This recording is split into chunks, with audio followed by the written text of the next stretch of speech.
रीमा साहब, शेर मोहम्मद वागा साहब, बिलाल अहमद गुज्जर साहब, आप तमाम दोस्त यहाँ बैठे हैं, सलीम अशरफ बैठा है, शेर जमान बैठा है, तो बहुत दोस्त बैठे हैं। और भी बहुत से दोस्तों का नाम अगर रह जाए तो उसके लिए मैं कतन आपसे माजरत ख्वाह नहीं हूँ, क्योंकि इतने बड़े प्रोग्राम में नाम रह ही जाते हैं, बहुत सी जगहों पर हमारे अपने नाम रह जाते हैं, इसमें कोई गिले की बात। आज आपकी खिदमत में हाजिर होने का एक मकसद है और एक मतलब है और एक मुख्तसर बात है, और वो बात करके तो फिर मैं माइक जो है जनाब जमशेद चीमा साहब के सपोर्ट चाहूंगा कि वो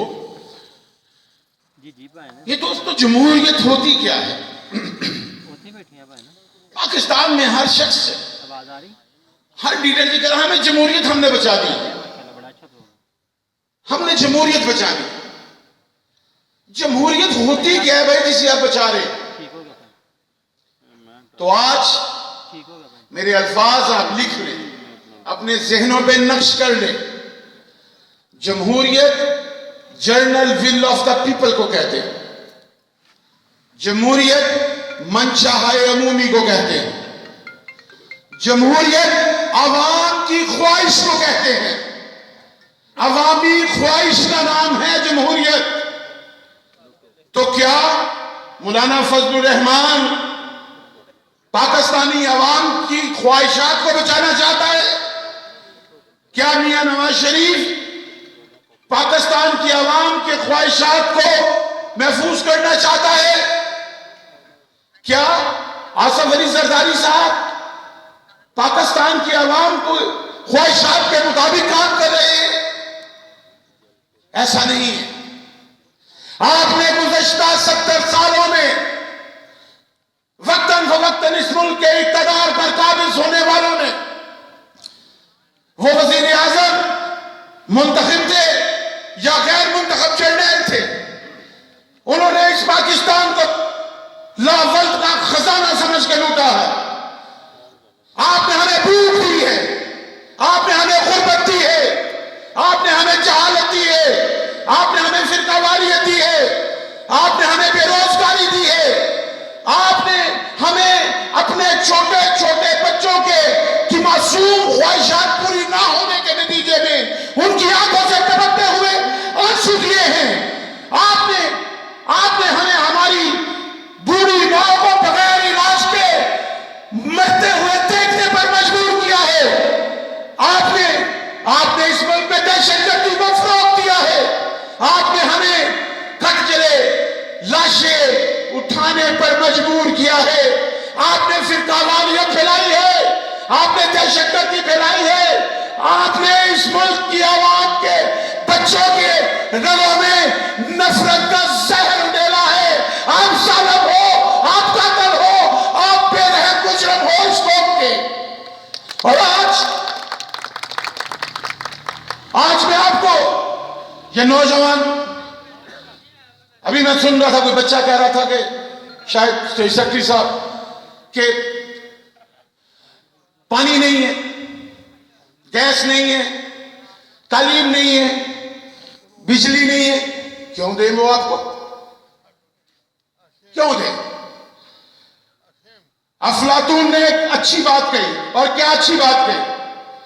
उसने कहा कि जब तुम हुकूमती अमूर से लाताल्लुक हो जाते हो, जब तुम हुकूमती कारोबार पे नजर नहीं रखते, जब तुम हुकूमती कारोबार से अपना रिश्ता तोड़ लेते हो, तो फिर तुमसे कमतर लोग तुम पर हुक्मरानी करते हैं। इस कौम का सबसे बड़ा अलमिया यह है कि इस कौम बहादुर कौम, गैरतमंद कौम, और इस पर बेगैरत हुक्मरान जो है वो वक्तन फवक्तन आकर इसको मकरूज करते रहे, इसे लूटते रहे। आज मैं आपके सामने हाजिर हूं। हम अपना होमवर्क मुकम्मल करके आए हैं। मैं 1-2 दिन की बात नहीं, 2-4 बरस की बात नहीं, ये निस्फ सदी का किस्सा है। 20 साल की जद्दोजहद के बाद मियां नवाज शरीफ साहब, मैं लाहौर में बैठा हूं, उसी टाउन का प्रेसिडेंट हूं जो जिसे NA 120 कहा जाता है। गुज़श्ता 33 साल से मियां नवाज शरीफ की मुखालफत के नतीजे में क्या मिला? मुकदमात? कोई बात नहीं। बेरोजगारी? कोई बात नहीं। विक्टिमाइजेशन? कोई बात नहीं। मियां साहब, आप हमसे क्या छीन सकते हैं? आप हमसे हमारी गुर्बत छीन सकते हैं? आप हमसे हमारी बीमारी छीन सकते हैं? आप हमसे हमारी ख्वाहिशात छीन सकते हैं? हम तो पिसे हुए तबकात के लोग हैं, आप हमसे छीन क्या सकते हैं? छीना तो आपसे सब कुछ जाएगा। पहले पाकिस्तान की आवाम कहती थी कि आप चोर हो, आप डकैत हो। आज पूरी दुनिया कहती है कि सिर्फ आप नहीं मियां नवाज शरीफ साहब, सिर्फ आप नहीं, आपका पूरा खानदान चोर है। पूरा खानदान चोर है। किसे बचाते हैं हम? बड़ी मजहब की बात करते हैं हम लोग। ये शिर्क होता क्या है? अल्लाह की जात के अलावा किसी भी चीज का खौफ शिर्क है। कि फलां शख्स मुझे मुलाजमत से निकलवा देगा, मैं भूखा मर जाऊंगा, फलां शख्स मुझे कत्ल करवा देगा, फलां शख्स मुझे मेरे बच्चों को मरवा देगा। ये बड़ी छोटी चीजें हैं। ये जो बोल रहे ना मेरे अंदर, ये हो सकता है अभी निकल जाए। तो जिस चीज की गारंटी कोई नहीं है, मैं उसे क्यों बचा रहा हूं? इससे बेहतर ये नहीं है कि मैं तुम्हारे साथ, तुम्हारे मुखालिफ लड़ते हुए मारा जाऊं, मगर मैं तुम्हारा साथ नहीं दूंगा। मैंने 20 सालों में इस शहर लाहौर में खड़े होकर चोरों डकैतों को ललकारा है। आज आप लोगों को एक बात बता दूं, अगर आपने, और खासकर नौजवान मेरी बात सुनो, नौजवान तहरीकों का इंजन होते हैं। रेलगाड़ी में कितने डिब्बे होते हैं? 20 50 लगा लेते, इंजन एक ही होता है। तो जो तहरीक होती है उसमें जो इंजन होता है वो नौजवान होते हैं। इंजन रुक जाए तो सारी रेलगाड़ी रुक जाएगी। नौजवानों, हमने अपनी इनिंग्स खेल ली। मैं अपनी बात कर रहा हूं। अब ये इस पाकिस्तान में आपने रहना है। अब इस पाकिस्तान में हमारे बच्चों ने रहना है।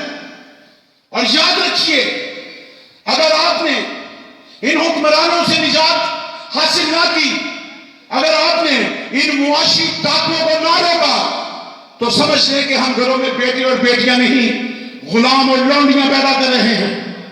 वो मेरे घर में भी है, वो आपके घरों में भी है।